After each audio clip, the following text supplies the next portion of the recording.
All right, I'll get started. I'm going to jump ahead here. There's 2 slides to my introduction slide. So first, my name is Catherine Sayer. I am a human resources generalist with Kerber Rose, a certified public firm. I'll chat a little bit more about Kerber Rose in a moment. But I'm a recent college graduate. I graduated in May of business and human resource. And a majority of my role is recruiting. I do all recruiting for our 10 Eastern benefits administration for events.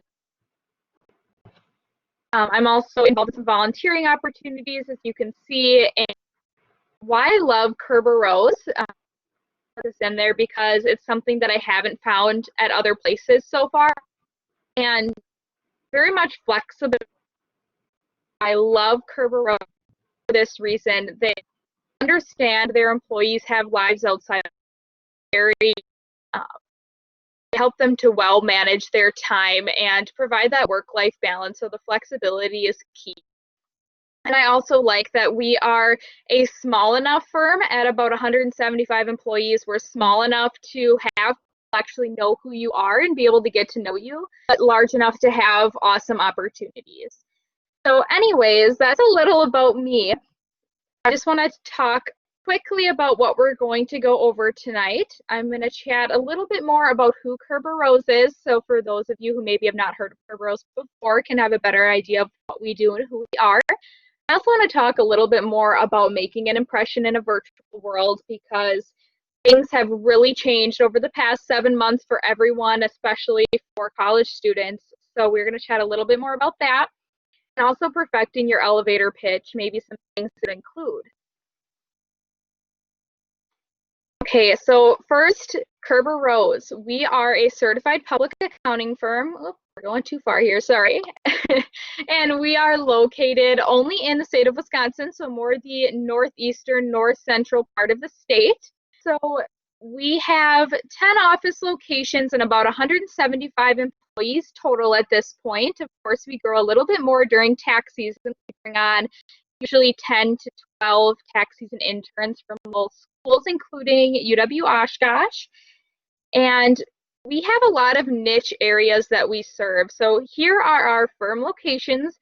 We like to do a little bit of everything in all the offices, but our niche areas are primarily these ones listed. So a general overview. On the accounting side, because we are a CPA firm, we do audit and tax accounting and also payroll and bookkeeping services.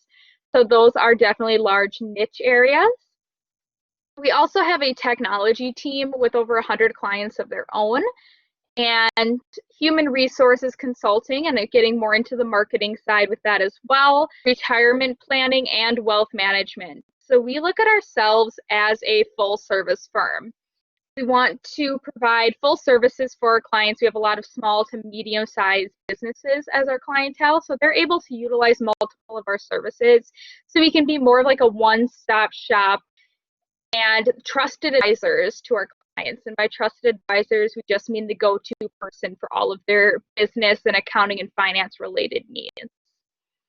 So that's a bit more about who Kerber Rose is. If you have any questions, please feel free to ask. Otherwise, let's jump more into how to make an impression in a virtual world, because things have changed so much over the last 7 months, and we don't know when things are really going to get back to the way they were last year. So because we're already this far into a fall semester, we have spring semester coming up, a lot of things are virtual. It's important to be able to make a good impression, whether you're looking for an internship or a job for after you graduate, or if you maybe are a freshman, a sophomore, not really looking to obtain a role right now, but you just want to make that connection. It's really important to make those good impressions on the employers and the colleagues that you're talking with. So first, I can't stress this enough, is preparing your technology.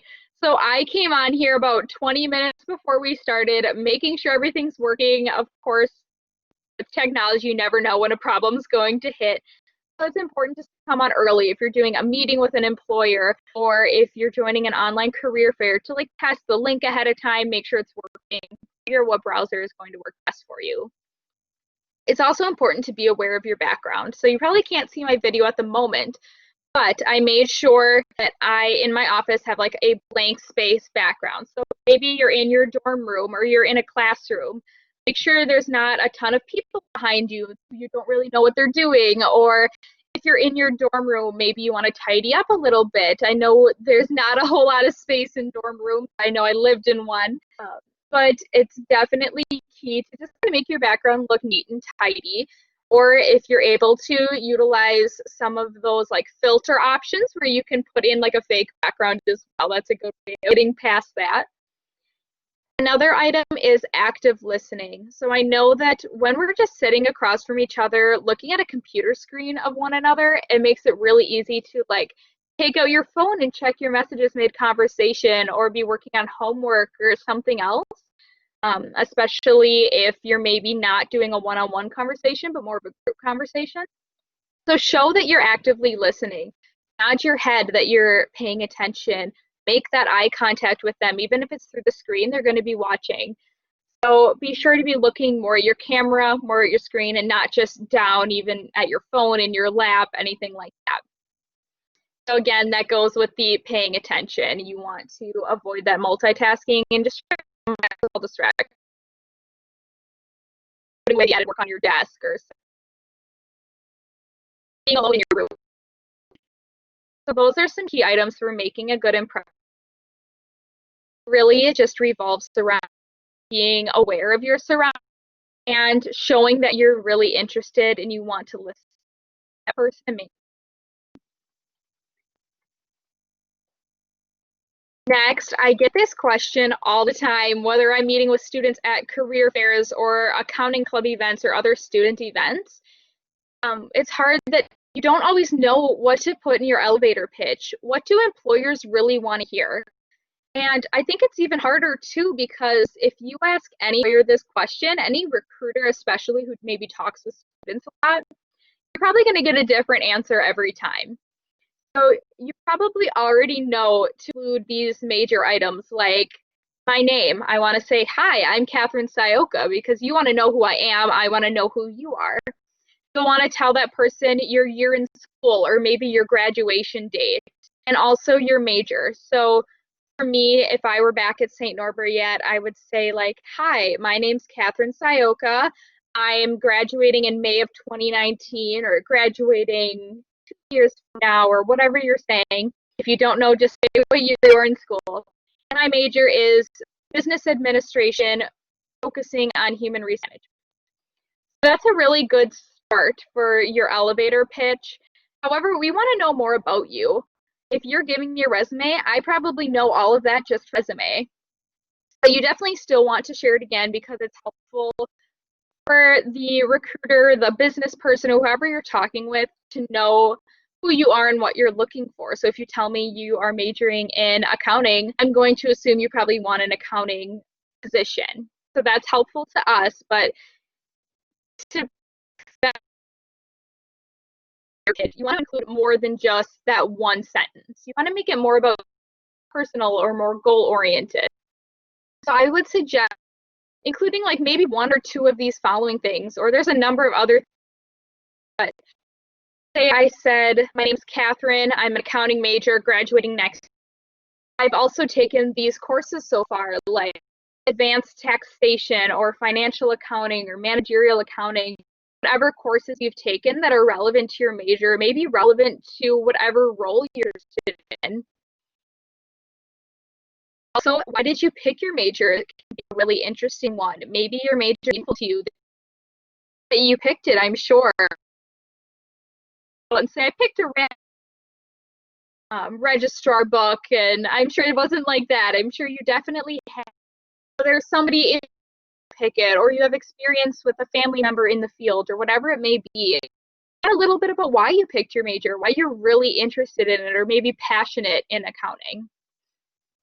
You could also include your future goals. So say you were coming to talk with me and you're an accounting major, you could say something along the lines of,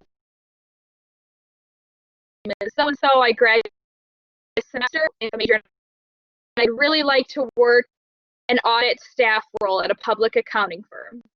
So that's going to really help me narrow down exactly what you're looking for and how I can help you. My step in the conversation would be, okay, audit internships or audit positions, so including your future goals if you happen to be at that in your education and moving into your career that you know that. It's awesome to include kind of a guideline of what you're for. And again, that goes right along with what do you want to do. So whether you want to take time off for volunteering or you have plans or what you want to do in your career, whatever, it's good for you to include things that are a bit more personal about yourself, like why did you pick your major, not too personal in a way as well. You still want to keep it business. So again, if you have any questions at this point too, feel free to put them in the chat and Erin will let me know if you have questions.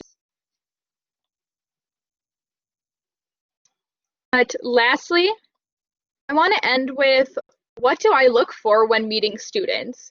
So I know that even though we are in a virtual environment, these are really the same either way for the most part. So if you're meeting with me like tonight, if you're listening to the session live, or if you're watching the recording and you want to reach out, or even at like a career fair, you sign up with a session for me, I am going to look for positivity or energy or just kind of like a light in you.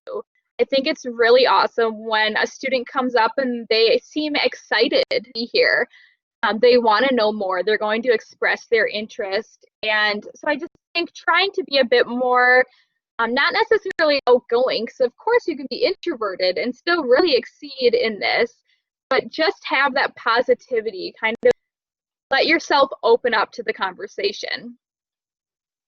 In addition, I'm going to be watching for those nonverbal cues. So obviously we're going to be talking verbally. We're going to be having these conversations. I'm going to be watching to see if you're engaged or if you're really interested. So if you're making eye contact with me, it shows that confidence.